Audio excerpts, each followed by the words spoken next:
There's a little garage on a small town street. I like to meet my friends there every week, and I know we'll talk about some facts and things, history and science and some crazy shit. Talking it out with Alan, Ben, and Nick, and I know that it's gonna be a weird-ass show. Ooh, insanity abounds.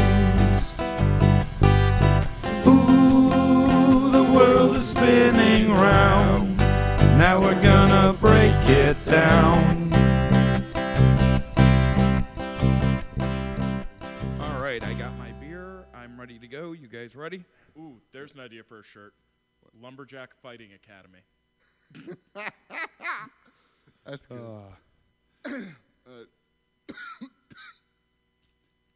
Okay, today we are going to be talking about the Kaiser! The Kaiser! The Kaiser!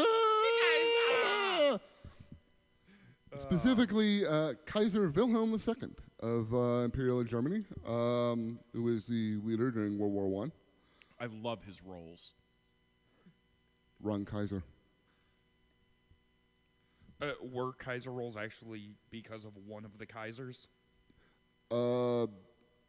I don't know if it was one of them specific. I don't know if it was one of them specifically, but the term Kaiser for Kaiser roll, I'm pretty sure does come from the leader of Imperial Germany. Yes. Awesome. But I've heard that story before. I don't remember though. I was just being an asshole. And like so many times when that happens, you accidentally stumble across something actually worthwhile. Well, that's because I'm a brilliant asshole. I mean, some people just dabble in assholery. I elevate it to an art. Mm. Yeah, if you're a layman. Okay. Seriously, we could just do a episode of you talking and me correcting you. In all fairness, we could on do that grammar. with It wouldn't be everyone facts, but yeah. Right, we would just be sitting over here with Google for 3 hours and just be like, no, that happened in 1862, not 65. Plebe.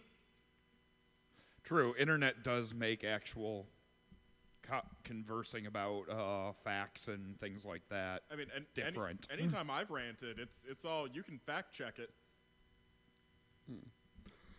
All right. I try not to put facts into my rants, therefore no facts to rant check. All right, now that we've established that Nick and Ben don't know as much as I do, that's been established for a while. That we're just frauds? No, you're not frauds. You fully admit it. Oh, then we're just hacks? No, I believe for us to be either frauds or hacks, we would have to at least attempt to claim to know things.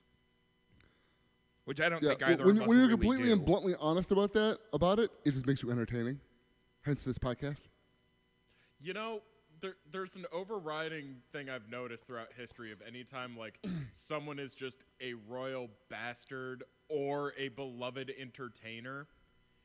They're always entertaining to hang out with. You never hear about anyone in the history books as being boring.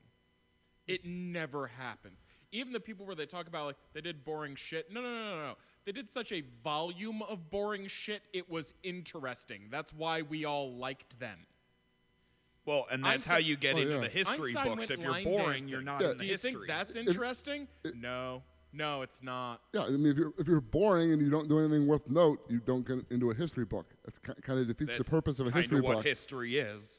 Until eventually it becomes so banal, it's extraordinary in its own right. So you're saying that just one day we will have a book solely about the most boring man in history? He's so boring he warrants his own story? I don't know if it's a book, but I'm sure there is somewhere a recording of this is the most boring human in history. Also, I'd like to point out Mike Huckabee already wrote a book about himself. Plus, boring is one of those things that, I mean, changes from person to person what you consider boring. Yeah. Everyone's going to find something interesting about something. Oh, I mean, that's true. I mean, like, you could tell some people a story, the turn of the century of a noble dying, clutching his wife as she's about to go, and, the entire grandeur of the moment being lost upon them. Well, or whatever you could be telling mean, a Nick? story Whatever do you about, mean? say, being a professional football player to someone who doesn't care about sports. Or, various things are interesting or increasingly boring. meta. Two different people. Yeah. Wait, meta, we're playing supers now? No, it's a RVB episode. Ah, okay.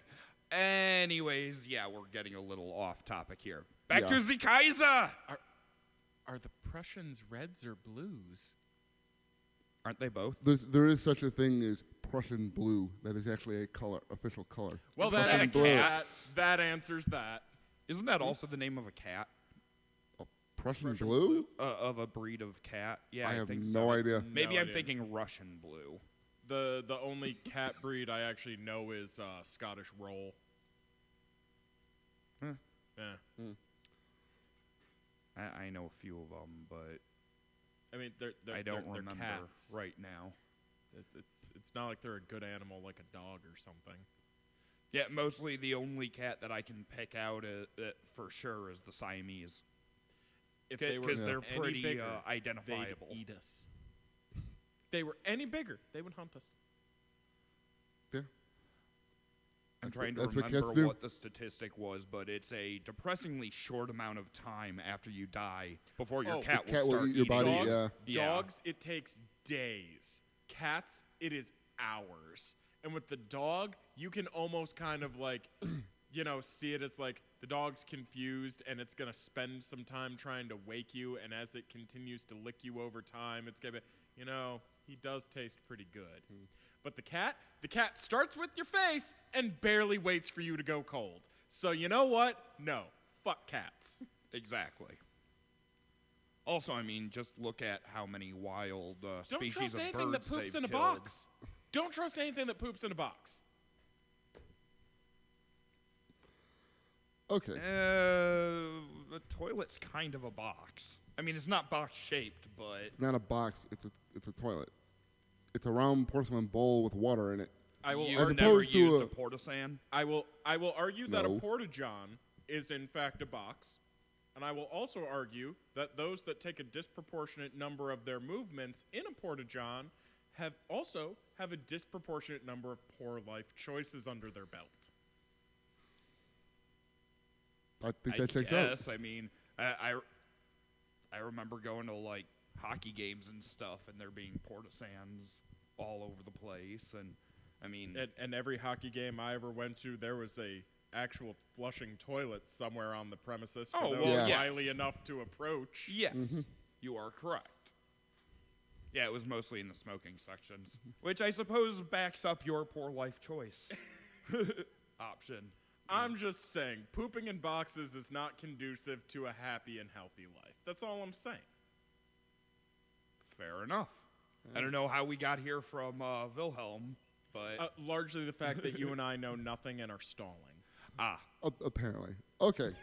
All right. Well, in an attempt to actually have this discussion, Wilhelm II, whose birth name was Frederick Wilhelm Victor Albert, like British monarchs, they get to, I think it's rule for pretty much any monarch, they get to pick whichever one of their names they want to use as their regnal name. Excuse me. Well, it's not just monarchs and stuff. I knew a couple of kids in high school and stuff that use their middle name as their primary name. True. You get to pick which name you go by.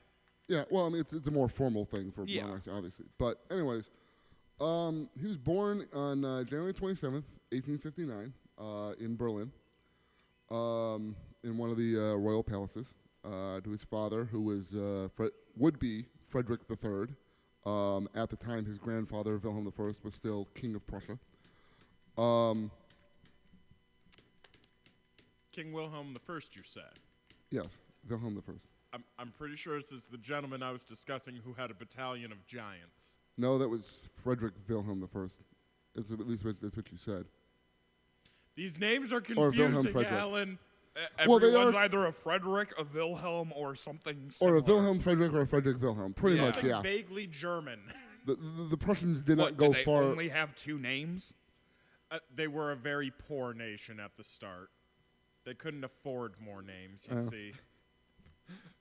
Anyway. Or it all came down to family lines of, nope, gonna be named after his dad, but we already have 7 of them. Nope, gonna be named after his dad. See, that's why the Romans had this shit on lock. No. They're getting numbered. Octavia? Wilhelm II, Wilhelm III, I'd call those numbers. No, but yeah, born in 1859 to who would be eventually be Frederick III. His mother was Princess Victoria, Queen Victoria's eldest daughter, which meant that he would, given the intermarrying of the royal family and the fact that Victoria and Albert had so many bloody kids and married them off, that makes him first cousin to both George V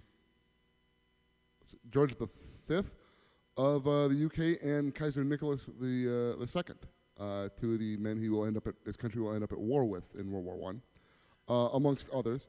I'm always Family happy. fighting family. Yeah. I'm always happy when I hear the name of someone who is in charge of a lot of places and people, and they're named Nicholas. No ego. What does that have to do Well, with well, King this George? Nicholas happens to be one of the objectively worst rulers in Well, modern no history. shit. He's a Nicholas. I'm not saying any of us are good at our jobs. Well, yeah, when your reign ends up with you and your entire family being lined up against a wall and shot, that's not a good thing. How do you think this podcast is wrapping, Alan? I'm hoping for guillotines. Ooh, that would be fun. Right? All I know is if they tried hanging me, my head is just going to fly off like a cheaply made Ken doll. No Like, matter how we do it, we have to make sure that the heads can be put on spikes afterwards as a warning to other Oh, podcasters. yeah, no. No one else can dare follow in our folly.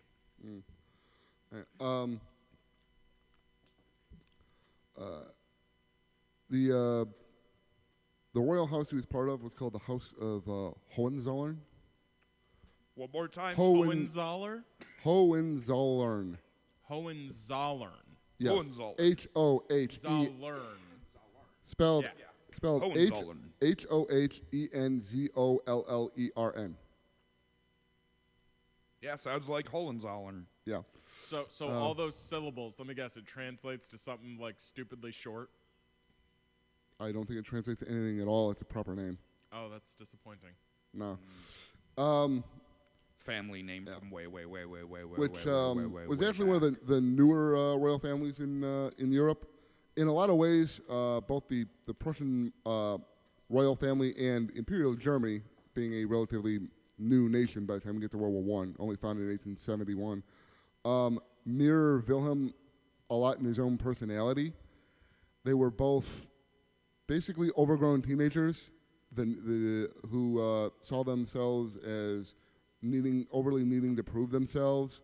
And Seems like that's a common trait among a lot of rulers throughout history. Well, it's one of those things, and like Alan's really hitting it home, like describing the Prussian people, because like I don't have a fantastic knowledge base as far back as you do, but from about basically the fall of Weimar Germany to the fucking Nazi Germany that we got to enjoy after that.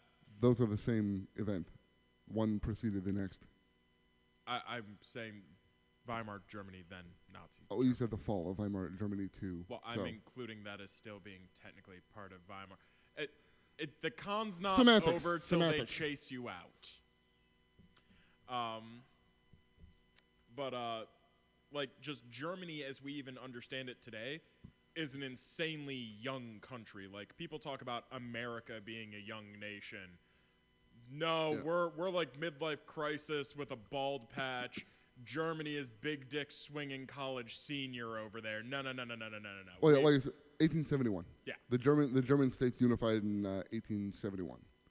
under the when the Prussian king, his Wilhelm's grandfather, became Kaiser of all Germany as well as And king ran of Prussia. out the whoever was there before. Well, no, he united all the German states. Oh, Prior to that, there were okay. like a dozen or so different German states. The Germanic states. Yeah, were then that brought in. over the course Okay, I of gotcha. several Cultural wars. and linguistic ties. Yeah. Well, that whole area, from what I understand, is fairly mountainous to begin with, and you had your own mini kingdom in every valley at one point, if you go back far enough. Well, yeah, going far back enough, yeah, there were literally hundreds Yeah. of individuals. By this point, it was down to about, I want to say, a dozen or so states, 4 kingdoms, and then a bunch of little smaller things that the Prussians under Otto von Bismarck, who was their prime minister, later chancellor of Germany, through a series of wars that we won't go into, managed to unite all of them under into one country, which, given that suddenly you had all these small pieces were now one big thing, and given the massive industrial buildup they underwent afterwards, totally upset the balance of power in Europe, because now all of a sudden you've got this new country that almost instantly went to the top of the heap. So even from the beginning, Germany was kind of a powerhouse in the region. Yeah, from pretty much from the start, or at least very soon after its formation. Anyways. Made sense if its formation was based around a lot of little warring states being taken over through war. It would make sense that they, they would know war. Well, and if this is the Wilhelm, I believe it is, because there's too fucking many Wilhelms. Yeah, that's too many, Alan. Thought you that's said too fucking one many. of them was a third. He mentioned Wilhelm. One of you mentioned Wilhelm III as having a number, but that isn't a thing. Yeah, I thought you had said Wilhelm III several times in your initial. In Nope. any case, I find this portion of history confusing enough. One of the Wilhelms was a fucking tactical genius. The man, built an empire, and then when he handed it off, had to hold it together because his son was a fucking idiot.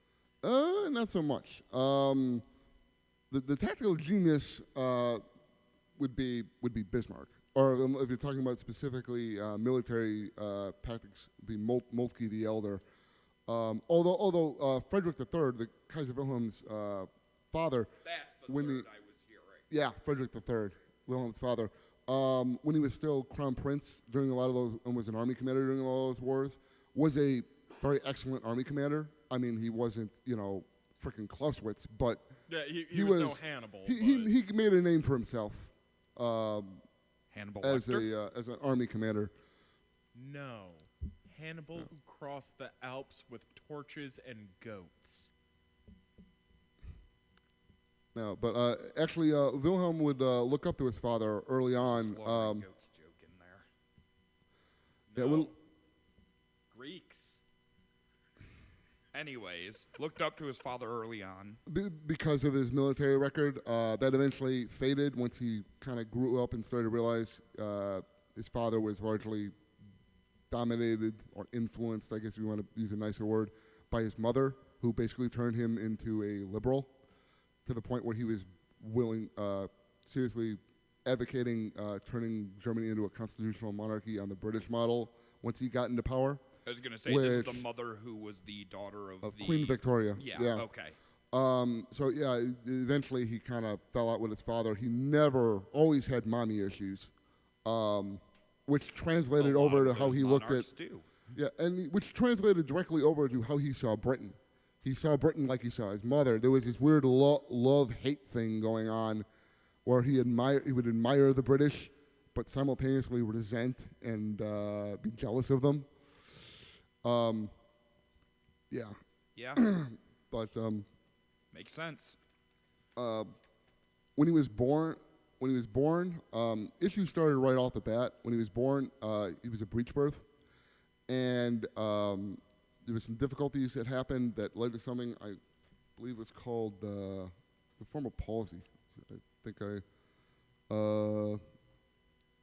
I forget what the exact name of it is, but basically it meant the tendons and the nerves and stuff in his left arm, the shoulder of his left arm going up into his neck, were damaged,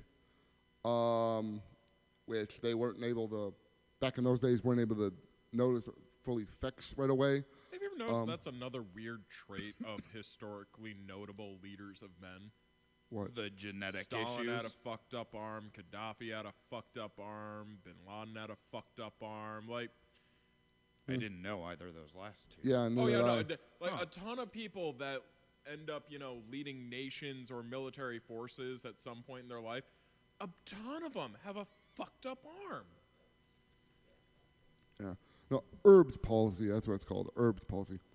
No, but basically that meant by the time he got into adulthood, his left arm was 6 inches shorter than his right, and didn't have a lot of didn't have full use out of it. He would, till the day he died, he was never able to dress himself or cut his own food. Well, he's a noble. He had people for that anyway.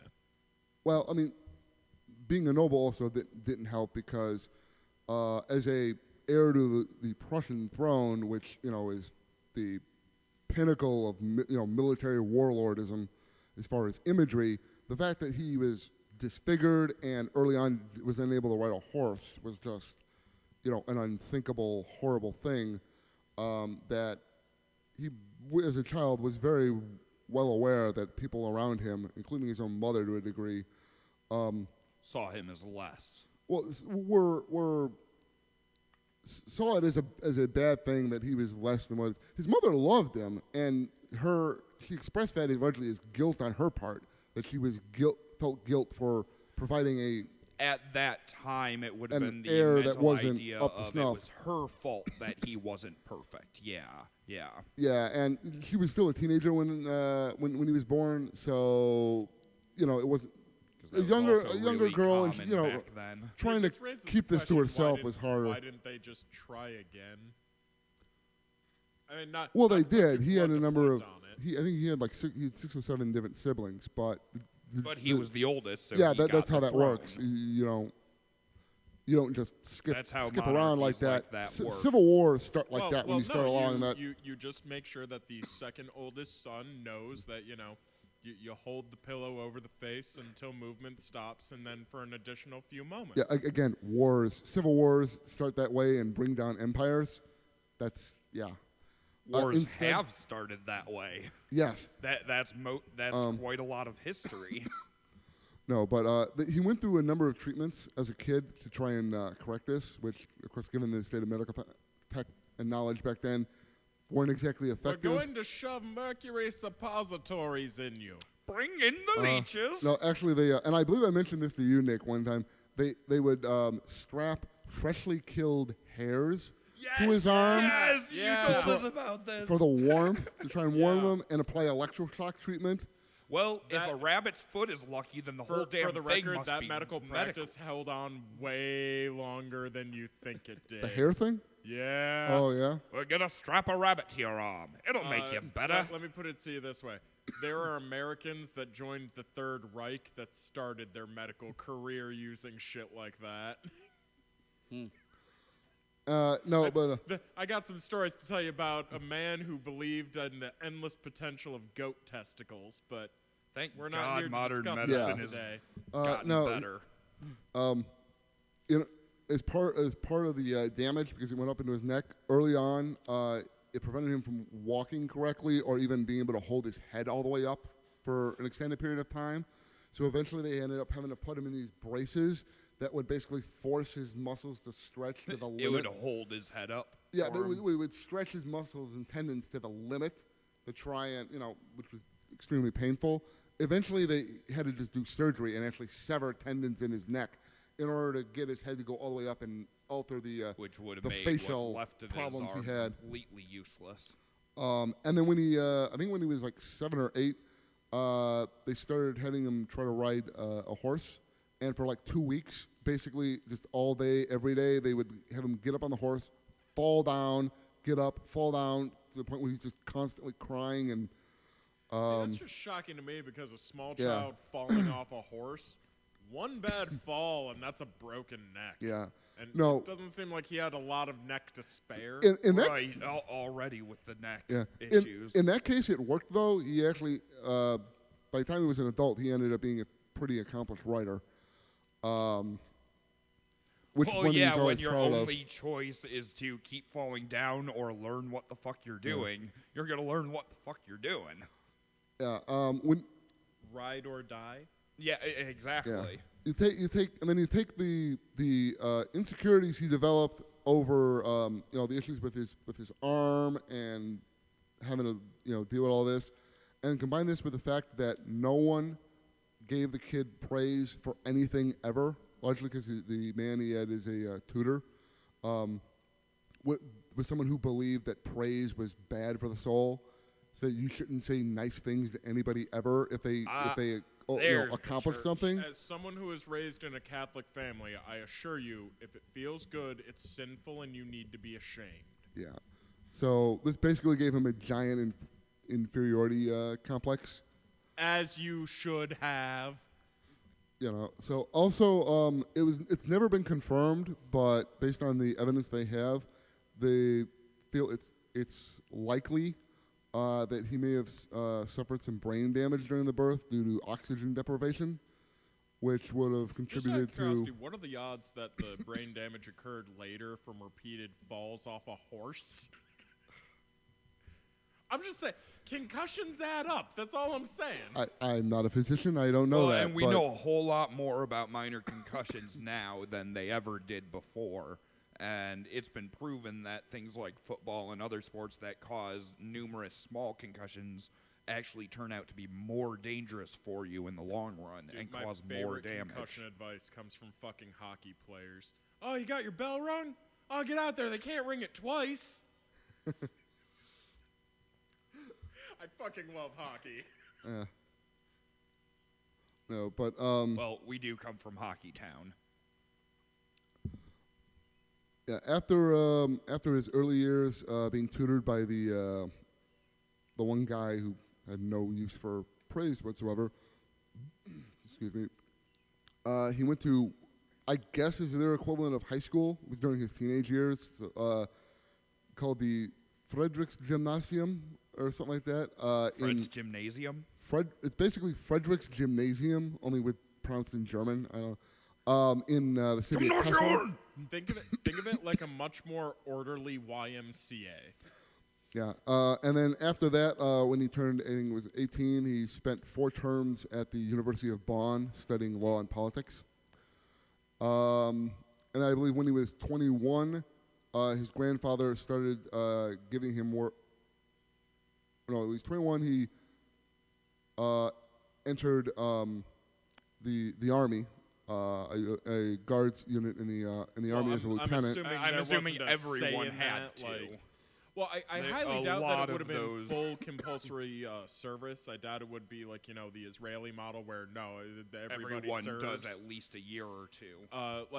I would assume But it I would be have to something assume like as that. a royal, that was a foregone conclusion. Well, yeah, and it turned out to be some of the best time of his life. He loved being in the army, and See, I also find it funny how often royals are The like, order, dude, the fuck yes, structure. people treating me like just a guy is The amazing. success. yeah. Well, the uniforms, and I found this with other monarchs at the time too. They get in the military and they get this fascination for uniforms. They love being in a uniform and all that. But by the time he's an It's adult, the by the time he's psychology an adult, behind As- it. It makes As you a the same cosplayer, as me. I get it. by the time he was an That adult, too. by the time he was an adult in Kaiser at his peak, he could go a day and change up to 12 different times a day in a different outfits. Well, based they on didn't what he have was doing at the conventions time. back then, Are and he you liked to telling play me dress this up. was Kaiser Calrissian? If he was Kaiser Calrissian, then there were a lot of Calrissians across Europe because he wasn't the only one. Do you have any idea how much mojo a Calrissian will leave on a planet? There's a reason Lando moves about.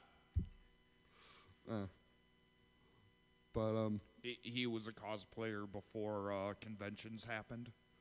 He just had to continually change. Hey, don't look at me like that. You know those people. You've met some of those I people do. that at a day at a convention, they'll go through a dozen costumes. Although there was Well, a dude, did you see that guy at Yoma this last year who did Leon Kennedy? And at the start of the day, he was like all clean and shit, and at the end of the day, he was like all bandaged up and covered in fake blood. I didn't. Yeah, no, I thought that was fucking great. He was like, "Well, no, the health bar went down. I got hit."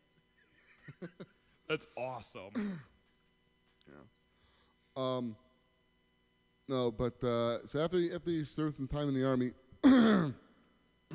excuse me, in 1888 or 1887, I want to say. Oh, it was 86, I think, because he became Kaiser in 88. His It was grandfather. the 80s. Disco was everywhere, and Coke was It was, huge. it was Wrong important thing 80s. is 2 years before he became Kaiser. His grandfather started basically letting him work part-time at the foreign ministry to get foreign policy experience, like twice a week, I think he would go down there. This is significant in that due to his liberal beliefs, his father, Frederick, basically was alienated by most of the entire rest of the family, except for his wife, including his son, and Because he was never, a loony. I'm sure the rest of his family saw him as ridiculous and crazy being so liberal. not crazy, just dangerous. But he was basically sidelined from the administration, wasn't involved in running the country at all, really, beyond his army commands during the wars. So when his son was all of a sudden started working in the foreign ministry and being sent on foreign diplomatic missions that normally the crown prince would go on, that was just a major snub and basically divided the family into like two warring camps. You would either Oh, yeah, because you were now either the in- That had to be a grandson major is feather in the- Wilhelm's cap, though. That had to be like, yeah, they're finally taking me serious. oh yeah, I mean definitely.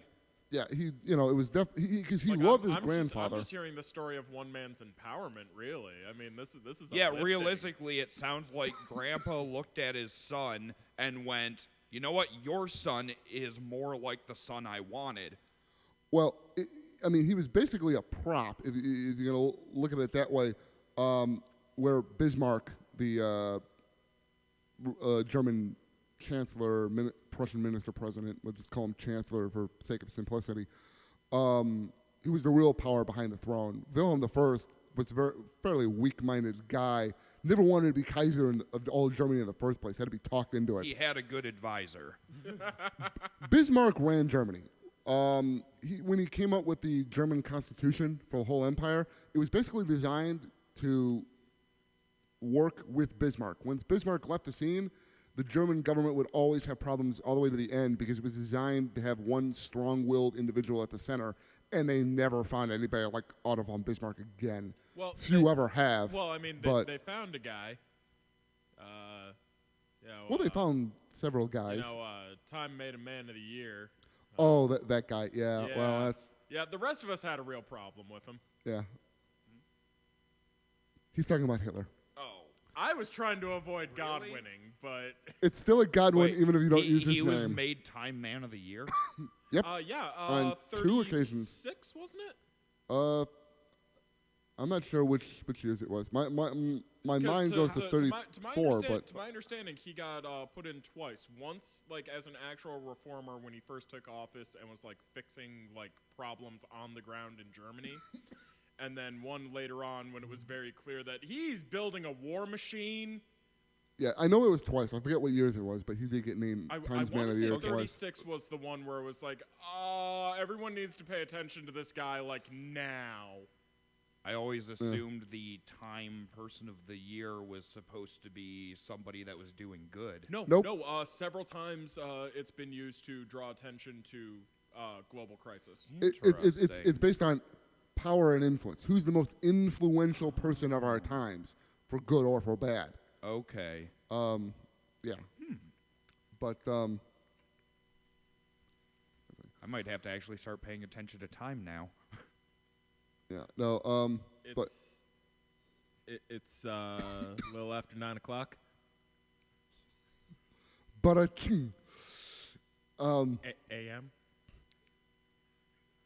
anyways, So in 1888, when he's what was it, in his 20s, he was born in 59. 88 would mean he was 29. Yeah, 29. His grandfather dies, and his father became Kaiser. Unfortunately, it's kind of one of those big what-ifs of history.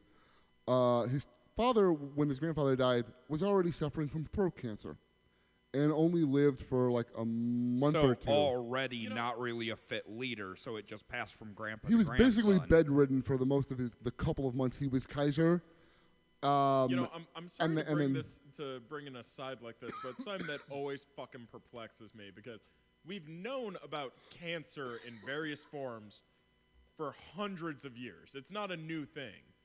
The fuck did they do to treat it back then? Like, I can't imagine a tumorectomy was a thing. So like, I would imagine a whole lot of depending on nothing. where the cancer was, you'd be surprised. I mean, like a melanoma, remove the funky mole. Yeah, I can see that working, but like throat cancer, the fuck you even do?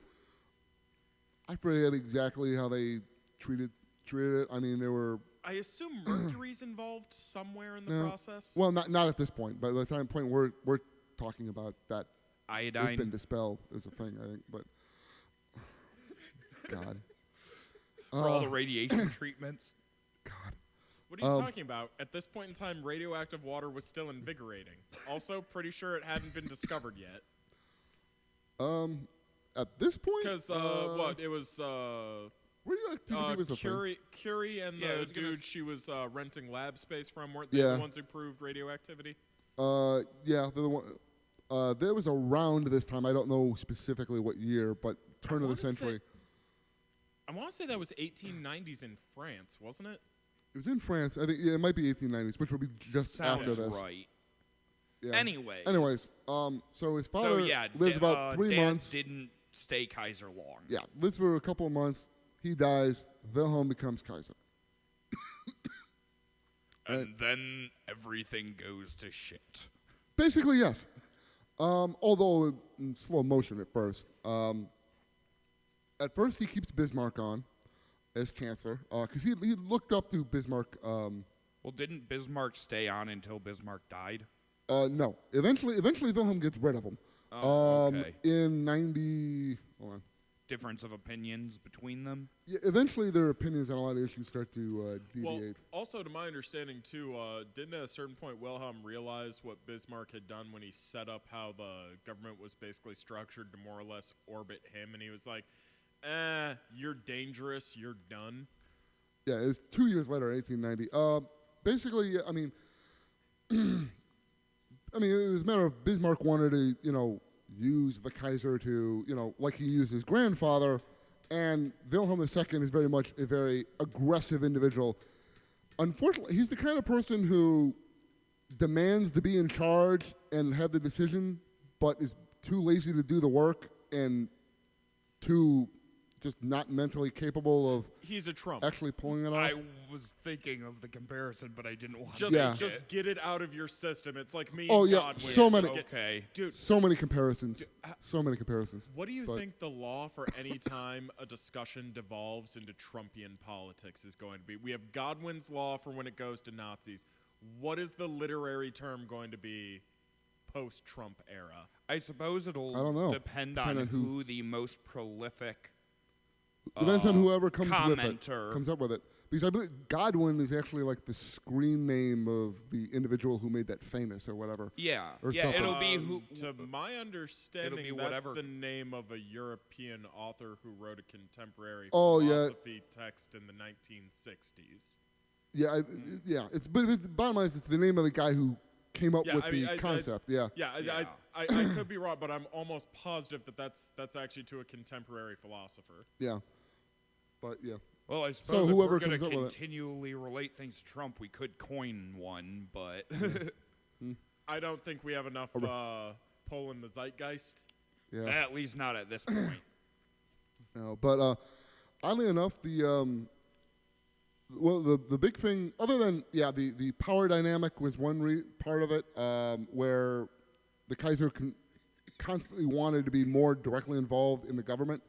the way that these kind of governments used to work with the where the monarch actually ruled, and you still had like a chancellor, a prime minister, and then a cabinet, was generally the prime minister, or in this case the chancellor, would appoint the ministers and work with the ministers, and then would report to the Kaiser, and you maintain that hierarchy. The Kaiser started wanting to talk directly to the ministers.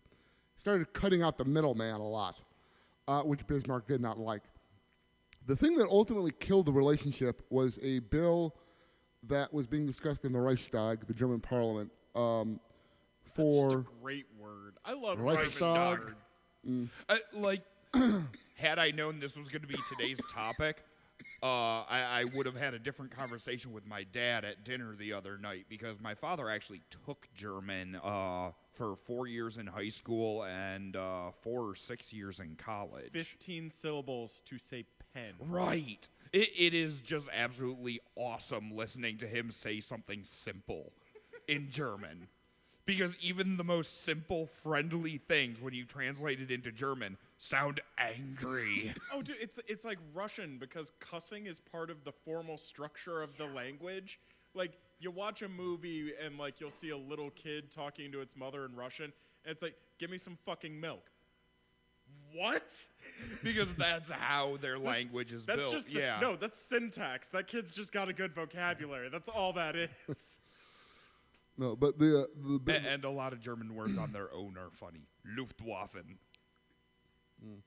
Flammenwerfen. It works. Flammen. no, but the bill they were the bill they ultimately disagreed. Anyway. The bill they ultimately disagreed Sorry, on was Alan. We'll shut up now. No, we won't. no, you won't. That's not the point of this show. Yeah, the bill they ultimately disagreed on was basically a like workers' benefits bill to improve conditions and stuff for the workers, which Wilhelm was in favor of and Bismarck was not. Why is it always when, like, a government wants to help people, it always causes others to lose their fucking shit? Like, this is maddening. Broad course of history. All it takes to get a room full of people with power mad at you is just, Why don't we help maybe we the should poor treat people? everyone a little better. You unconscionable bastard! But it's weird because earlier on in his career, Bismarck actually worked fairly well with these social democrats. Germany had the world's first like pension system. Sounds very much like and the some start equivalent of to the Social Union. Security. To my understanding, Germany at the turn of the century and basically leading up to the First World War was basically the most progressive society on the planet at that time. In sounds regards like to how they treated their workers, yes. In most other ways, no. But in regards to labor conditions and stuff like that, I've heard yes. there were a lot of, like, open societal things that changed shortly there. Like, the war is what really changed things, but I don't know. It's one of those things. It's all relative. Like, by today's standards, no matter what, you'd walk down the street and see at least 3 things that would make you go, that's fucked up. Yeah.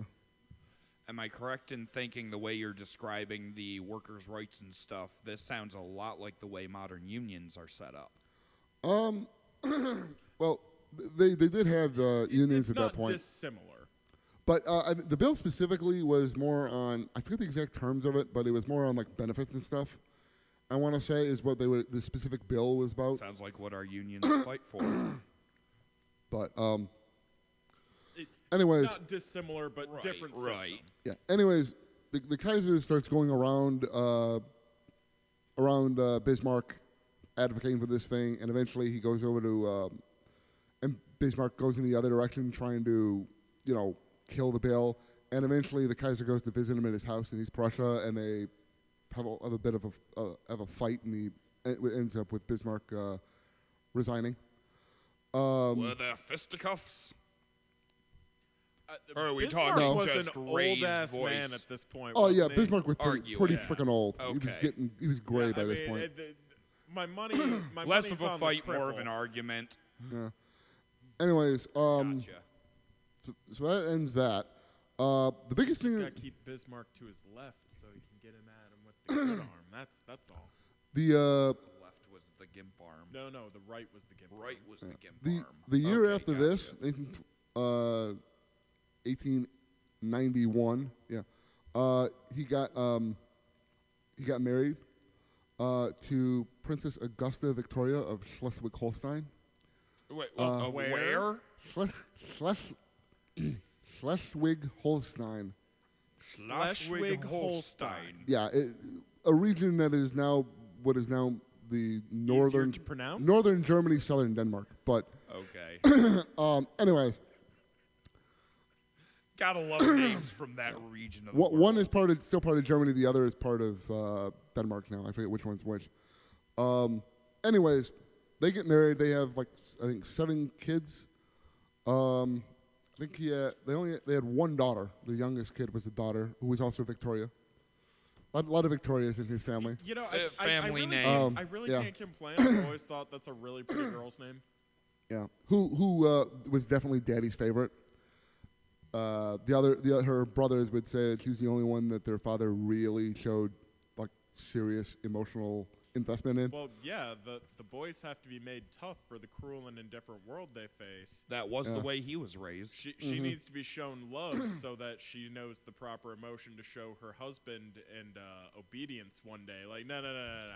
Different training programs. That's all that is. Yeah, no, but basically, once Bismarck's gone, that's when the shit show starts. Because this guy, how the guy who described, the entire government was built to center around Bismarck. Once he was gone, it pulled the wheel from the cog, and now everything's running free. and the Kaiser now basically has the ability to do whatever he freaking wants because that's how the German system works. Right. The government is entirely responsible to the Kaiser. He can put whoever he wants in there, and the Reichstag basically only has the ability, for the most part, to do budgets and a little bit of other stuff. And it's The Reichstag The is way their it- parliament. yeah, their parliament. So basically he starts, one of the first things he does is he starts making more direct appointments to the Kaiser. Like we said before, where you had all these guys who would report to the Chancellor, who would then report to the Kaiser. Well, he started taking people out of that hierarchy, whether they would now just talking to him. And eventually this, along with some of the other inherent problems of the German system, led to various parts of the German government not knowing what other parts were doing, which is how you eventually Left get... hand not talking to the right. Yeah, which is how you get things like later on in World War I when they developed the Schlieffen Plan, the army decides, well, we're going to go through Belgium. That makes perfect military sense, but doesn't tell the Foreign Office. So the Foreign Office, which would have told the army if they had known, you can't do that. That'll piss the British off. The British will enter the war on our side. So disconnects like that led to diplomatic and political crises over the course of the next couple of decades. Which led to everybody choosing sides. And Well, yeah, blah, because blah, at blah. this point, Bismarck had done a brilliant job diplomatically. The man was just a bloody genius. Where after the last of the wars, the unification, which was the Franco-Prussian War, which basically set up the whole France and Germany hating each other thing. He managed to come up with treaties and agreements with pretty much all the other European powers, so that Germany was on good terms with everybody but France. So France was basically off by itself without any allies or support, so it couldn't do jack. And Germany was stable, and it built up its economy and its army, and became the second biggest economy in the world, and was just doing really, really well. Then the Kaiser comes to power, and one of the first things he does is he decides not to renew the treaty they have with Russia for no real reason whatsoever. I don't feel like signing it. My signing hand is tired today. Yeah. No, his signing hand is the gimpy one. He can't use that. He would have been a southpaw. I don't know what they called him back then, but he they would have don't been know left-handed. Yeah. Well, no, he was even right-handed. His left hand was the Even withered with one.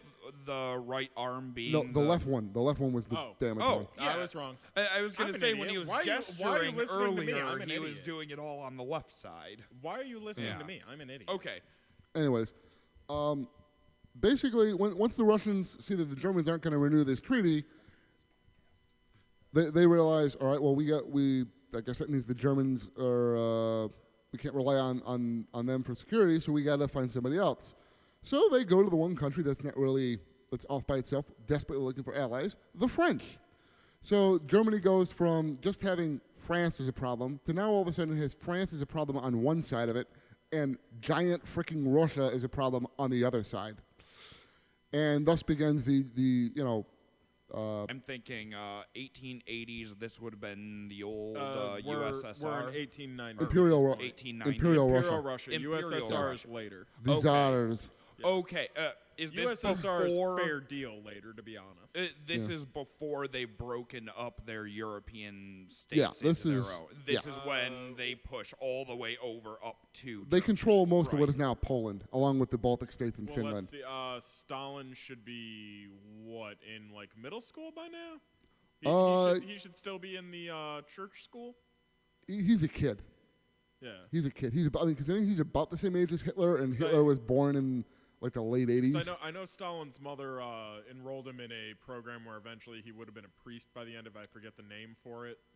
Yeah, in some sort of school, and he just He flunked out. he or, read Darwin and decided God was for suckers and was Yeah. out. He read Darwin and was just like, "Have you guys read this book?" I can appreciate that attitude. yeah, no, but This shit makes way more sense than this shit. Darwin Yeah, no. versus Bible. Who wins? no, but They're still duking it out. The I know, title's I not know. settled. so yeah, basically the Germans would spend the entire rest of the time leading up to Then there's the 1914 pamphlet about flat Earth. trying to get the Russians back on their side, including one crazy attempt where when the Tsar was at like an emotional low point because the Russians had just gotten their ass kicked by the Japanese, without telling anybody, goes to meet with the Tsar. I mean, people knew he was meeting with the Tsar, but without telling anybody while he's there, while he was there, and the Tsar's just kind of like, what the heck am I going to do? He pulls out like a ready-made treaty he had drawn up, I think from an earlier discussion or whatever, and gives it to him and like, let's sign this.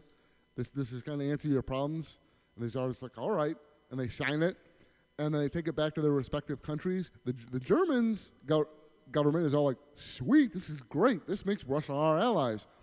The Tsar And thinks the it, Russian assistant advisors are like, "What the hell did you do?" yes, Yeah, because pretty much. well, because the treaty the Tsar signed committed Russia to going to war with France if it went to war with Germany. The Russians already had a treaty that committed them to doing the exact opposite, going to war with Germany if they went to war with France. So the Tsar's ministers tell him, Yeah, you there's- can't do this. This is one of the starting links in the chain of dominoes that leads to World War I. Just all of the interlayered treaties that was like, fuck, somebody declared Yeah. shit. Just Everything don't else sign is anything automatic. without your lawyer there, is what I'm learning. They had lawyers. It didn't help. Yeah. Dude studied law. He was a lawyer. It didn't help. He studied law. I don't think he ever got like a degree. And like I said, the Is dude there was really a difference at that point in time? well. The requirement to being a doctor was owning your own stethoscope, for fuck's sake. Well, let me put it this way: the man was a chronic, what's the word? Well, just say lazy.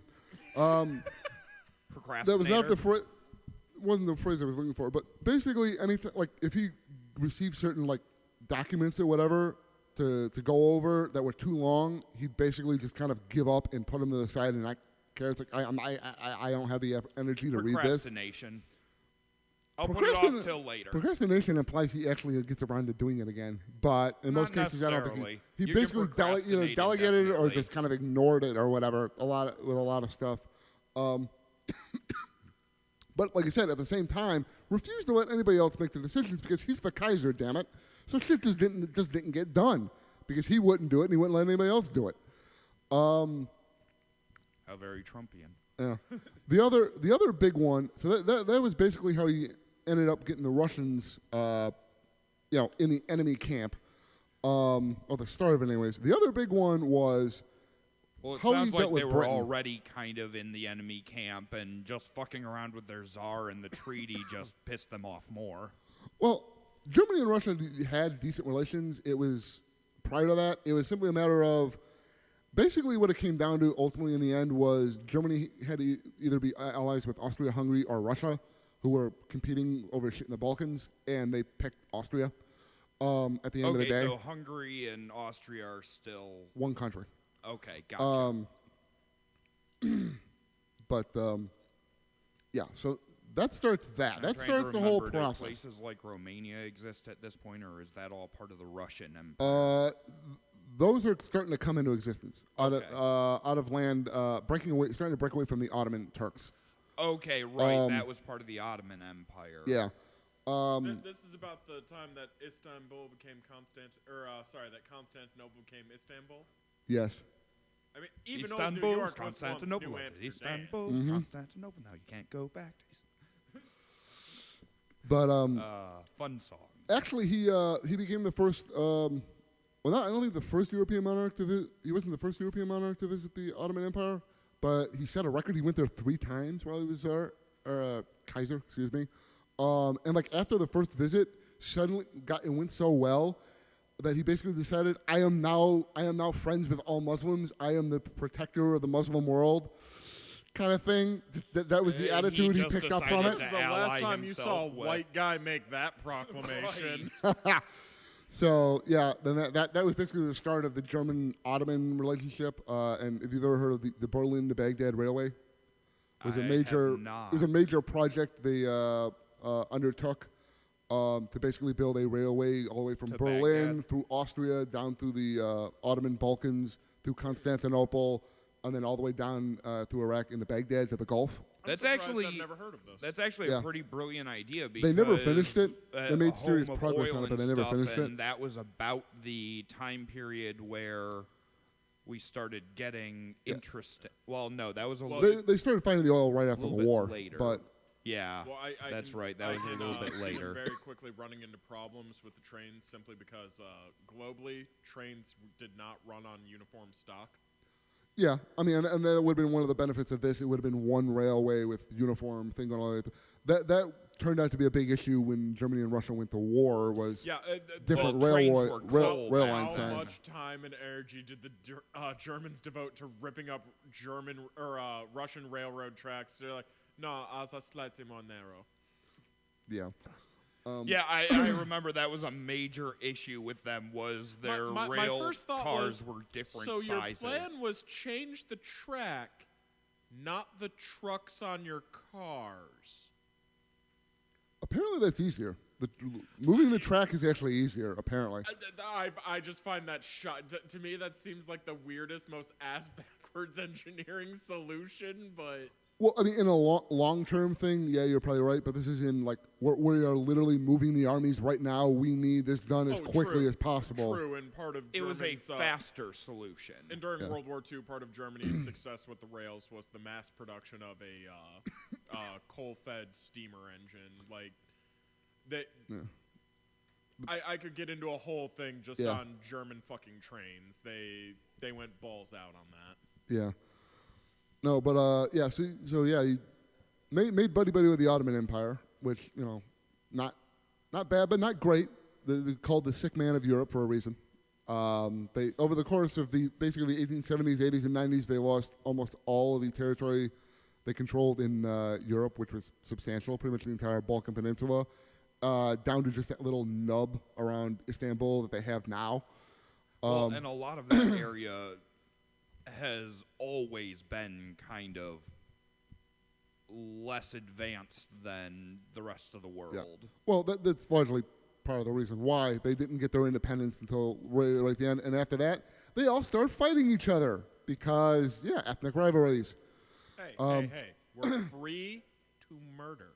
That's largely what started the First World War. The Serbians assassinated the Archduke because we want Bosnia, damn it. Even though most of the people in Bosnia aren't Serbian, there's still some Serbs, so we want it. But anyways, the biggest blunder the Kaiser makes diplomatically, the single biggest one, arguably, is Germany's relationship with Britain, which, like you said, mirrored his relationship with his mother. He admired British culture. On one hand, would have loved to have them as an ally. Because we're just the most professional on the planet. Hey, I was quiet. I moved the mic so it wouldn't make noise. You can't edit audio, Ben. Everyone knows this. It's harder to do when the noise is being made under somebody who's talking. For those of you listening, they're arguing about the fact that Ben moved the bag of chips. Just for a little context there. And now Nick is eating some, which is arguably far worse than moving the bag of chips. Anyways, But I'm pretty sure he's okay, doing we were that deliberately. about Alright. the relationship with the Ottoman Empire. Well, with Britain. Or with I Britain, was going to say right, with Britain. we moved on to Britain. This is stemming from his mommy issues. Looked up to the British, but also jealous of them, which led to the, apparently in his mind, perfectly rational thought process that, hey, if I start building a navy that rivals the British Navy, I will basically scare them into being impressed with me and being my ally. And the man he appointed to be head of his war navy ministry, Alfred von Tirpitz, who is the biggest advocate in Germany of Germany developing a navy to rival the British, agreed with him on this. He also thought somehow that if they built the navy slow enough, the British wouldn't notice. So what you're telling me basically is that the British caught wind of this, and this was not one of their determined three, and they were just like, well, ain't this quaint? Quaint is not the word I would use for it. More like, what the fuck? This is But screwed up. He was growing his sea deck to measure against theirs. Pretty much, yeah. He somehow thought it would be, I guess he thought Britain was gay and was going to be like, dude, look at that sea deck. We totally need to get with them. Instead, Britain wasn't, and it was like, all right, that's intimidating and scary, and now we need to screw these bastards over. Damn it, your sea deck's almost as big as mine. I can't have that. Yeah. In defense of the sea deck strategy, have you seen what British women look like? Before or after they open their mouth. There's a reason the advice is to lie back and think of England, not English women. Yeah, no. Britain up to this point,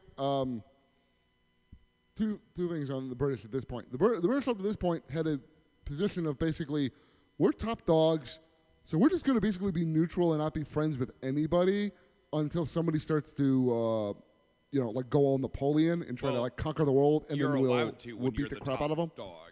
You don't have to be Yeah. outwardly intimidating because you have the power to be intimidating just having it. Yeah, and Yeah, it makes sense that they're It's the policy. implication. Exactly. and the big part of this the was U.S. uses a lot of that intimidation factor, or had for a number of years. Look. We're not saying that we'd launch a nuke from a sub that could strike anywhere on the planet in moments. we're just saying we we could if built we them. wanted to. We're just saying we have 5 of them in motion right now. I don't know where any of them are. I'm not saying I could ruin your in day. the- I'm saying check out my cool new technology. Yeah. Well, of course, in the case of the British, it wasn't nukes. Those weren't a thing yet. Ooh, Barrio. I'm not saying that we're going to use an unpiloted craft to snipe you from miles away, but watch this drive.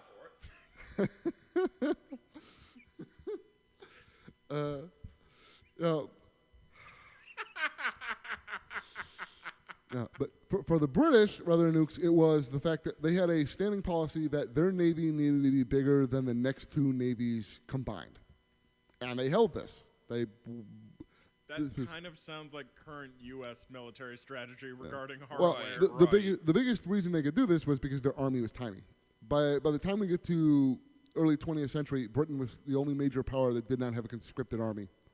It was Island tiny. nation, they simply had more use for a navy. Yeah, the army was just big enough to deal with policing work in the empire. If the colonials started getting problematic, which they did. Well, bloody Irish, I mean. Yeah, the Irish. Well, mostly The in this, Irish, the Scots, everybody up there in that section. in this era, it's mostly the Boers in South Africa and Egypt. I want to say. Well, Were the and big this is hotspots. back when it's jolly old England rather than the United Kingdom. So No, they're it's the United Kingdom. Oh, were they United Kingdom of Great Britain and united Ireland. at that point? Okay. Yeah. For some reason, I thought during World War I they were still split. This is about the time they were trying to stamp out Riverdance. Yeah, actually, no. Ireland. They were actually debating an Irish home rule bill in Parliament when the war broke out. The war interrupted the process of Ireland dealing with the whole independence issue, which they had to deal with then after the war. But so yeah, the British got this whole thing going on with the two-sized navy, navy bigger than the next two guys in line. Here come the Germans all of a sudden saying, "No, we're going to catch up to you." Which is a fundamental threat to the entire basis of which the way they operate is based on. They then have to multiplicate their Yeah. own navy to stay ahead. It is an inescapable existential threat to the British at that point. Yeah, which they Germans start an naval arms race with them, which should have been clear at the beginning. They were not going to be able to win, and once they were in, they weren't able. Once they realized they weren't going to be able to win, they were committed, and they had to just keep frickin' building. Well, which just kept driving a bigger and bigger wedge between the two countries. England had more shipbuilding resources than Germany Yeah, did. well, they started out from a bigger starting point, and they were willing to spend more. Because, like you said, they have a small army. They don't. The Germans had the largest, well, not the largest, but certainly one of the largest and the most advanced army on the continent. It takes a lot of money. Well, at this point, wasn't the next largest navy on the planet the Japanese Imperial Navy? That not yet. They were getting there. That was more of a situation after the war. Okay.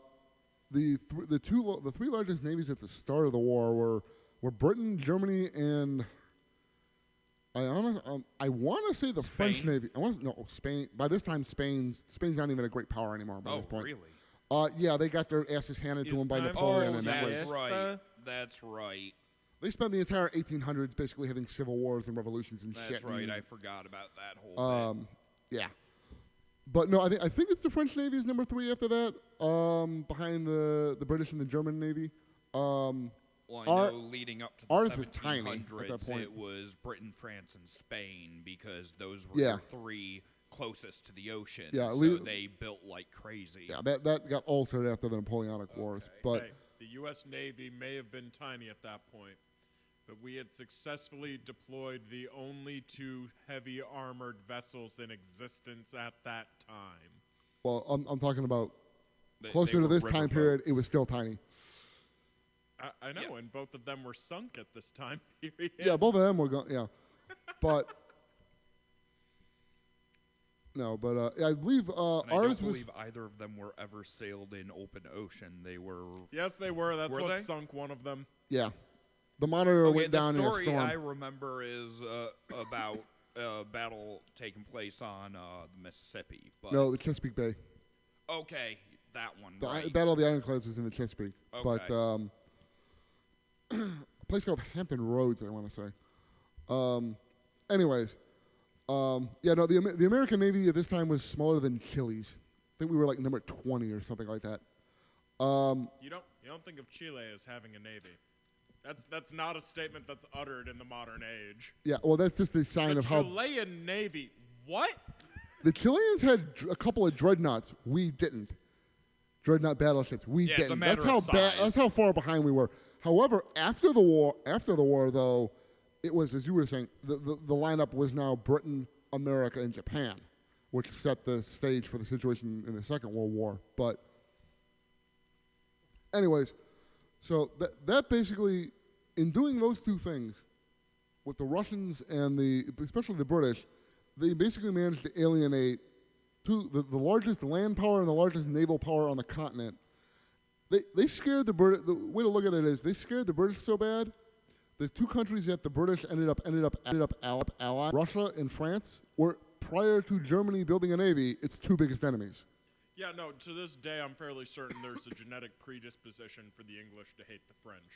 Yeah, but they were so irritated with the Germans, that even the French became palatable. It was palatable to make buddy with the French Well, a lot of that goes rather back than to deal with the Norman Germans. versus Saxon You thing. know, I do feel there's a reason that every time the Germans get uppity, it turns into a world war before it's settled. Well, not every time. That's actually a nice segue into my next point. Thank you, Nick. I live to serve. No, you don't. Well, those were the Welcome two big, to the chip eating episode. the two biggest diplomatic faux pas, right? The Russian treaty thing and the British Navy thing. There were a number of others. Then these are just some of the examples. There are numerous other ones, including a bunch of conversations that the Kaiser would have with the Belgians, trying to convince them to. The Kaiser very frequently tried to convince diplomats or representatives of another nation of one thing and inadvertently convince them of the exact opposite. In a conversation in He a wasn't dinner, a people person. he tried to be, but the dude was so just scatterbrained. Like he trying to convince the Belgians that to like not worry about Germany invading Belgium or to like be close to the Germans. He basically talks about how, you know, So to quote 45, that's what he said, but it's not what he meant. yeah, he starts very talking about. European. Like I think it was, he basically tries to convince the Belgians to be buddy with the Germans and just like in the event we were to try to invade your country, we would basically you'd be no match for us, and just blatantly threatening them, like passive aggressive. He spewed a lot of passive aggressive shit, trying to be diplomatic and actually convince people to like Germany, but it came off as passive aggressive and convinced them. Well, no. Because like the Belgian guy who said this to immediately went to the French and the British and they're like, we're pretty sure the Germans are going to want to invade Belgium if they go to war with France. This is a thing you should be aware of. He kind of made his intentions known ahead of time. And the biggest thing is, this wasn't like official government policy. This was just him talking out of his ass in the moment. The German Foreign Office had to edit so many of the like official statements and official speeches that he made, just to try and keep him under control. Thankfully, at the time, Drop him in a cameras room weren't with a George thing. S. Patton. What happens? Patton kills him.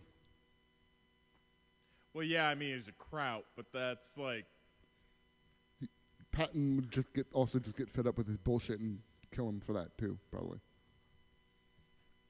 Patton making was pretty some other baller. poor son of a bitch die for his country, as it were. Exactly. No, but you had the first one, which was one of the biggest. This is the one that was the biggest problem domestically. It was called the Hun speech. Why do I get the feeling this is going to be horrifying? The Hun speech? The Hun speech. I'm so worried.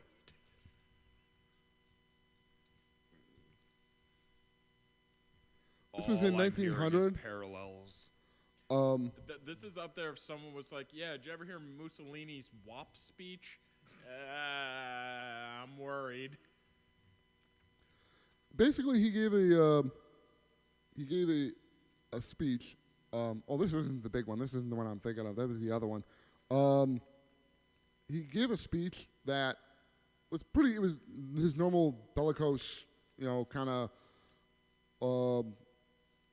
high warlord type thing. Our enemies will tremble. I think it was to troops who were going off to fight to help put down the Boxer Rebellion in China.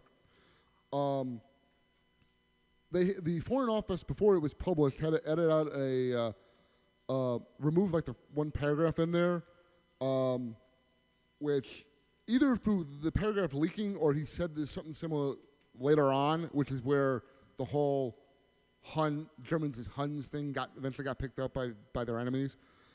Basically said, when you go into combat, be like the Huns of old, of Attila, and take no quarter, take no prisoners, rape and pillage kind of a thing. And it's like, no, sir. There's not the impression we're trying to give. That is not what we want our enemies to think of us. And they I just get stripped it out where of he the was speech coming before he. from, but at the same time, no. Yeah. Wrong time, wrong place, wrong era. Comparing your country to the barbarian hordes is not a good thing. Yeah. Especially in peacetime when you're trying to maintain the peace. Another big one that affected him, this one affected him personally, was the Eulenberg scandal in 1907. Eulenberg? Eulenberg, Eulenberg. No why. Philip Eulenberg, or I think he was a Vaughn. I want to say he was a member of the aristocracy.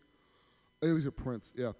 He was probably the Kaiser's closest thing he had to a best friend. Aww.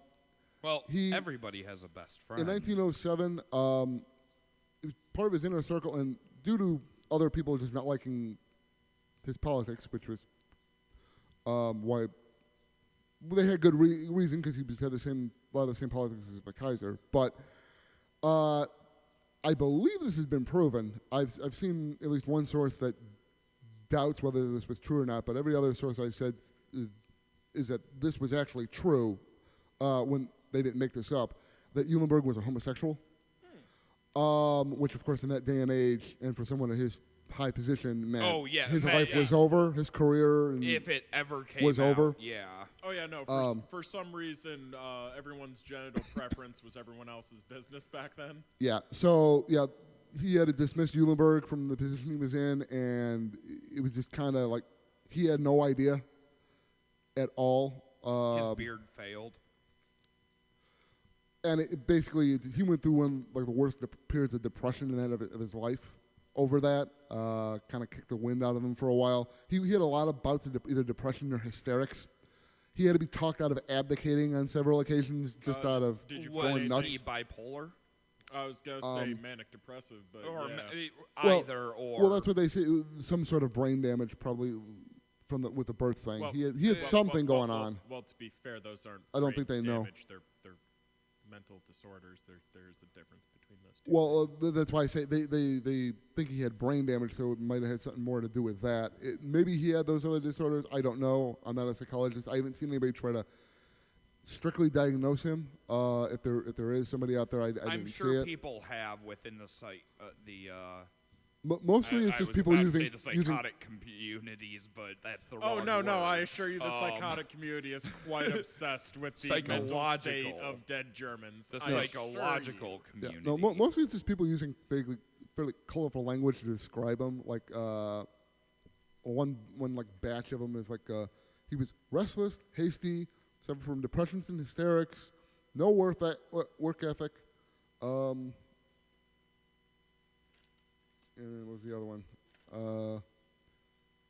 Fractured personality, full of bluster, insecure, super intelligent but only superficially so, unstable.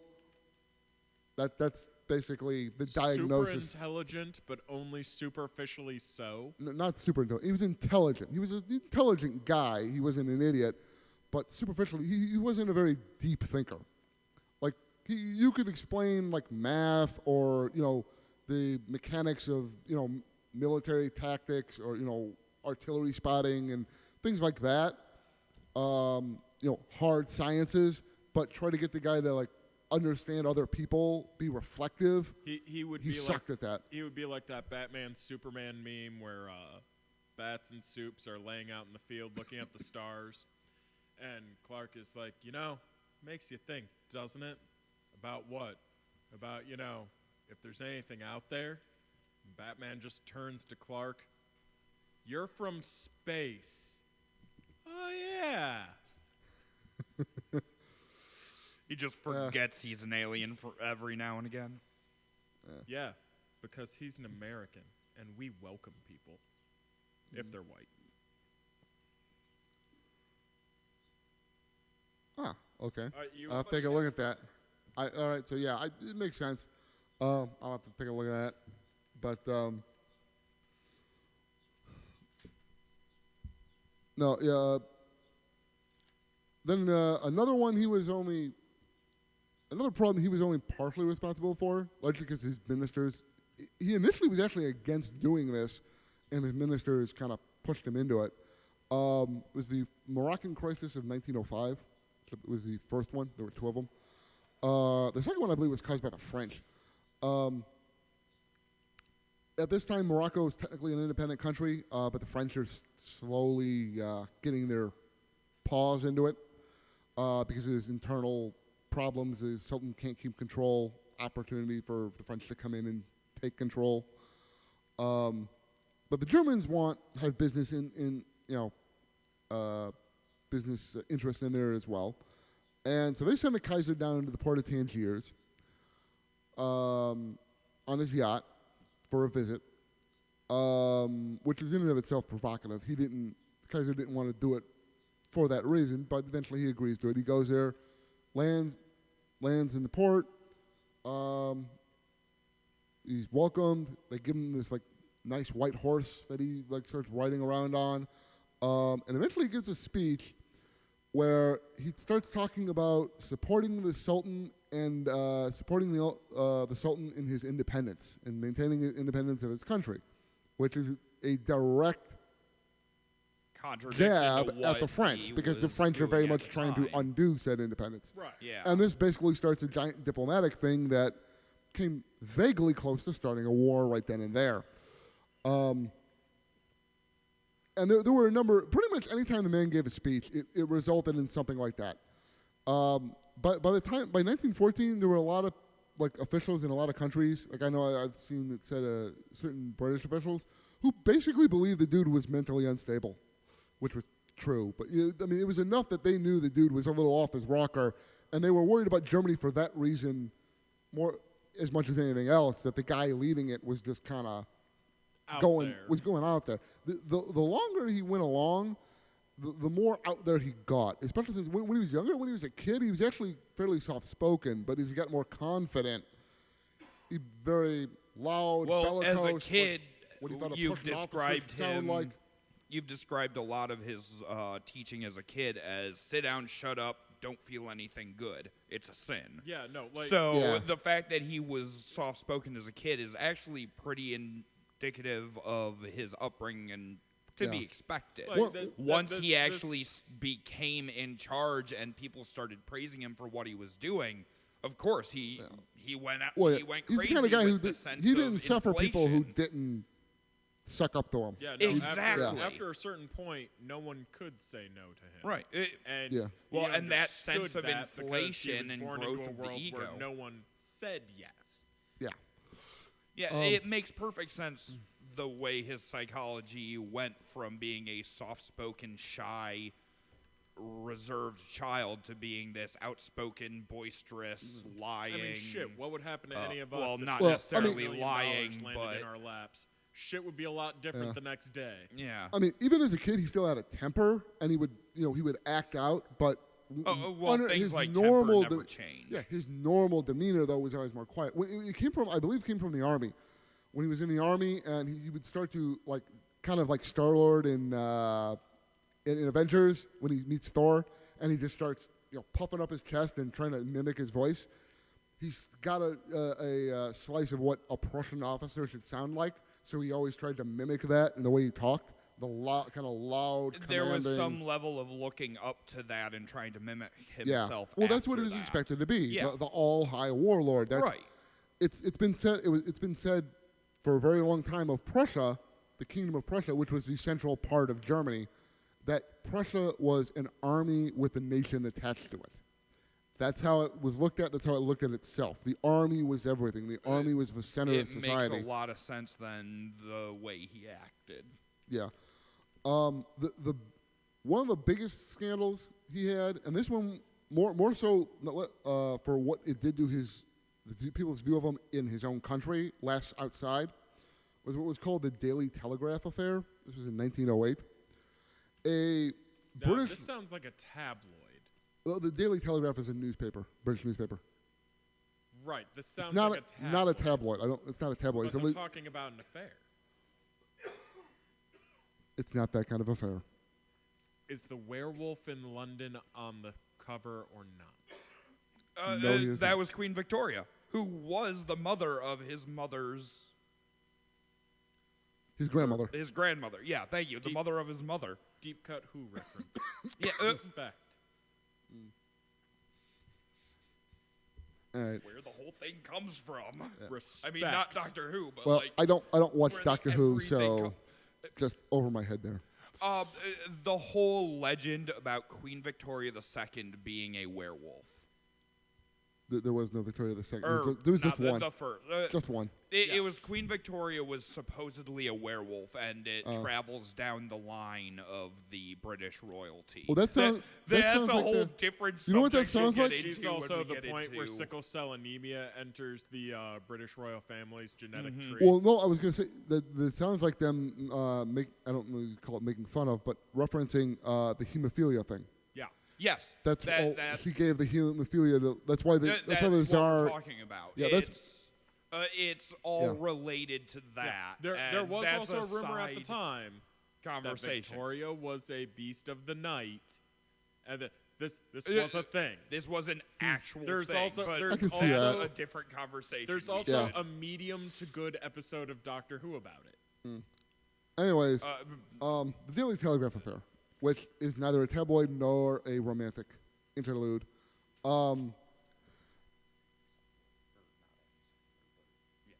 Basically, the year before, the Kaiser had a conversation with a British Army officer, Army commander whose name escapes me. It wasn't anybody famous, I don't think.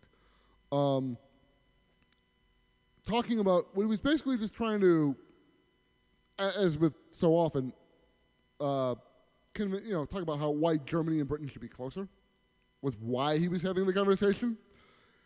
And eventually this Army officer has notes of this conversation and gives them to the Daily Telegraph in Britain, and they rework it so that it's in the form of an interview. It was never actually an interview, it was just two guys having a conversation, but that's how they This sounds disturbingly similar to make it up. modern British journalism.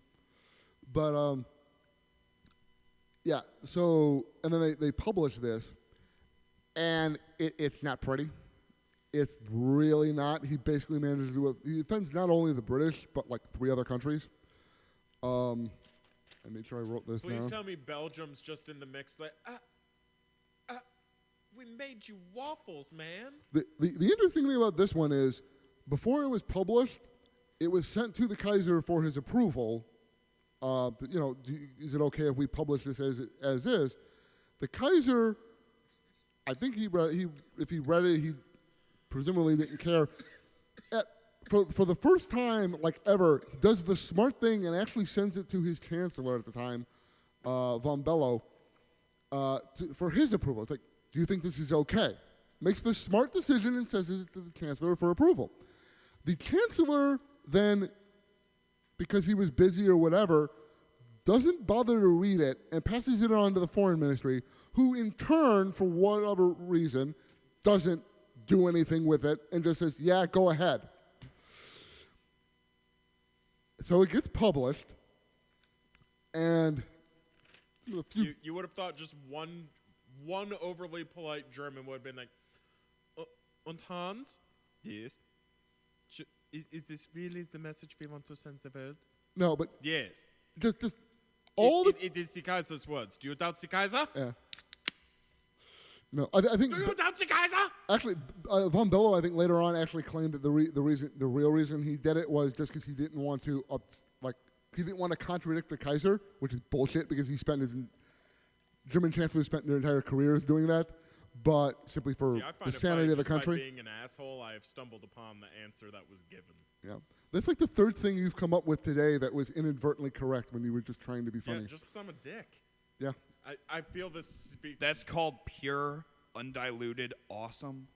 I feel it speaks to the nature of man. Yeah. But anyways, so yeah. Monkeys and keyboards. We're just awful at our core. So yeah, the chancellor and the foreign ministry both completely pass on looking this document over after they've gone over so much of his stuff before and after. And so it goes public. And basically, like, this is an excerpt from this thing, kind of one of the key points. The Kaiser says in this interview, or this discussion, quote, "You English were mad as March hares. what has come over you that you are so completely given over to suspicions quite unworthy of a great nation? Do you know why he had to use March hares? Why is that? Because Past- the 'cause other past ones the- were strapped to his arm. Well, no, because past the 20th, April hares are just fucking useless. That joke was both obvious and unfunny. I don't But know, probably depends, are they inevitable. pooping out Probably inevitable. multicolored eggs? Because then it could be a Jesus thing. And just when you thought I hit bedrock, Bill takes us down. Bam! Sunk it. Yeah, no. So yeah, just blatantly calling the people he's trying to endear himself to mad as hatters, and being unworthily suspicious of his own country, which Well, he's I gotta justifying be his honest, the Mad suspicion Hatter was in the never my statement favorite he Batman makes. villain. There's other stuff in there he says it's just like diplomatic faux pas and otherwise insulting. Some of the bigger ones are he just said that German people don't care about British people, just flat out. Oh, no, we don't care. Whatever happens, I mean, we don't But care. totally be friends with us. Totally be our should allies. be We our don't care friends, about but you. We don't care about you at all, so you should be our allies. Okay, to be honest, I kind of wish that's how, like, ally structures worked. It's like, no, you guys are cool to do what you do. Just do it the fuck over there. We agreed to be friends. Do it but where it's you not do your my thing, we're gonna do problem. ours. Yeah. He pissed the French and the Russians off by claiming that they had kind of conspired to Ally against him. compel the Germans or trick the Germans into getting involved against the British during the Boer War, which was a whole other Is thing in this and of like the itself. Great Emu War where they were fighting animals? No. No, Oh. South African settlers of It Dutch was, ancestry. It was much more horrifying. Oh. Yeah, guerrilla warfare and sad. concentration camps. I Not was pretty. hoping it was about woodland boars trying to take over preemptively. Europe. B-O-E-R. Don't laugh. People die. God damn it, what did I just say? But when you preface it with "don't laugh" and then just calm, straight face, people died. That's funny. That is humor. Tried to show some respect to those that died in horrific ways at the hands of the British? No, your delivery. It was your delivery. That's all it was. You should take that as a compliment as a stand-up. You have good delivery. People died. It's also the face you make when you say it. It's just kind of funny. Well, unfortunately, this is an audio medium, and that face will not translate to the audience. That's why I had to say something about it, not just let it go. So for those listening at home, envision someone impossibly handsome. Once you think you've got it, throw it away, because impossibly handsome. I know, it's laughable to think that they'd get it on their first shot. It's ridiculous. No, I think it's funny that you and the word handsome could come into the same sentence. I know, it's so ill-equipped to handle the magnitude of that which is me, but envision that making a funny face. Yeah. Anyways, Thank you, Alan. yeah. No, you also This pissed. is going to be one of our more sidetracky episodes, isn't it? Well, considering the entire first 5 minutes of it was us talking about something completely unrelated to the German Actually, I Kaiser. think the first 5 minutes was us shouting, Kaiser! Well, that was before the 30 recording. seconds tops.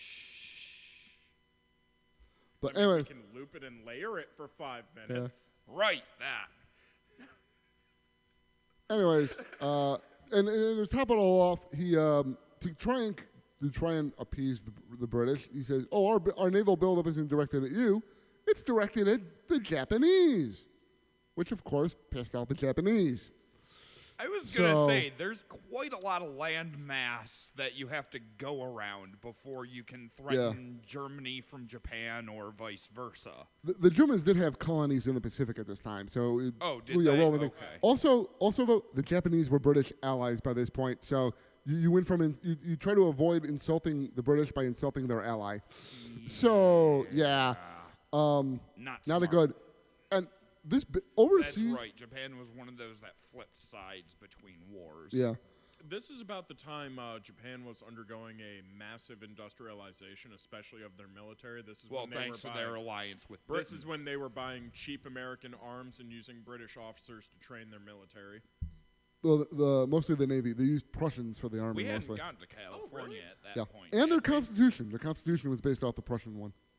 Mostly That was quite a the trip from America Oh no, the long way. No, we were in California. Had we? Okay, We were we in yeah, California. had crossed it. yeah. Okay. Most my understanding, the biggest thing they got from us was their the way they set up their financial system was modeled off ours. That I don't know. I know that their military, the bulk of the arms they bought came from us because they were surplus from the Civil War. It was a lot of outdated shit. We were moving to Well, and once we'd cased gotten ammunition, and we basically gave them muskets. Well, and once we were at California, that's the closest other major nation to Japan across the water. Of course, this is The nation of California. Well, America, but of course this is at the end of that period. This has been going on for like 50 years. Have their issues. This build-up's been going on for like 50 years by the point in time we're talking about now, and they had basically so that by the end of the war they were one of the big five. They were considered a world power at that point. Really, it was cemented in 1905 when, as I said, they beat the Russians. They beat the crap out of them too. First time an Asian power had ever beaten a European one on that scale. Well, Wasn't correct the me if I'm wrong- Chinese correct me if I'm wrong, military but pretty the, strong at this point? No, Or- China's like starting to fall apart into warlordism at this point after they threw their emperor. The last emperor was overthrown in I thought that 1911. was earlier 1800s. Correct me if I'm wrong, but the No. Russo-Japanese War actually marked a period of famine for Tsarist Russia, didn't it?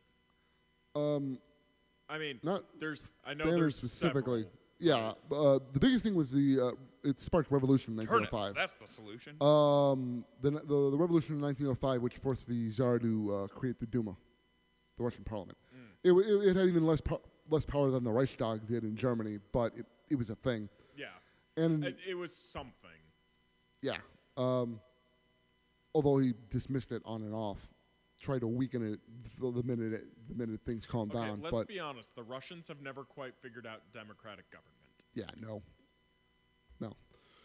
They've I like tried, that you guys but they brought failed us miserably. Tetris and all. Like, keep doing what you're doing. You guys were the best '80s villains. Like, keep doing what you're doing. But I gotta say, one of my learn how favorite things voting about works. Russia is that Russia is to this day an atheist state. They don't pretend to. Not officially, not since the Soviet Union fell.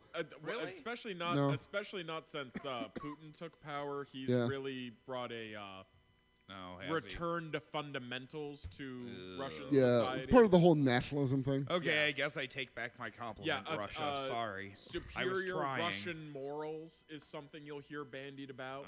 Yeah. Not dissimilar from If- what you'll if hear you're looking in, for a- the if you're American looking- I Midwest actually and South. really admired the fact that here was a government that had separated itself completely from because as much as America Stalin era pretends policy, baby. to, That's J-Stalin. okay, because as much as America pretends to, If you're really looking for a bastion of atheism, that would be the Czech Republic. really, I I would have figured I don't they know if were it's- heavily one of the flavors of No, Christianity, Catholicism. well, something they or were other. originally Catholic, but Catholic, the statistics are a little out of date, so I don't know if it's still accurate. But as of a while ago, they were the only country in Europe that was a majority atheist. Interesting. Yeah, I know if I want to go to a It's country probably that has the even largest more so now, If but- Jesus of, comes back, that's where he's showing up. no, but I don't know. I think Jesus would decide to go to Australia with all the Jedi. all right. So I think Jesus would be scared of snakes. I wouldn't think so. I think he would have read the book and would have been like, no, I know where this goes, man. I'm not letting this play out again. Anyways, Wilhelm. So basically, yeah, that's a sampling of. There's a bunch of other stories we could get into. Diplomatic faux pas, speeches that cause people to think he was it crazy. comes down to the fact that he was kind of a jerk and an asshole Bit of a and talked opposite of a dick. Yeah. what his policy came out to Often be. well-intentioned, just completely incapable of actually. You know, in my experience, most people that have like a very strong personality that get described as, a dick or an asshole, they tend to be very well-intentioned. They just can't Within deal their with own views that idiom. aren't theirs. Yeah. They work well within their own idiom, but they don't do well outside of it. All right. Well, that's all the time we have for today. We will pick up this conversation in part 2. Bye.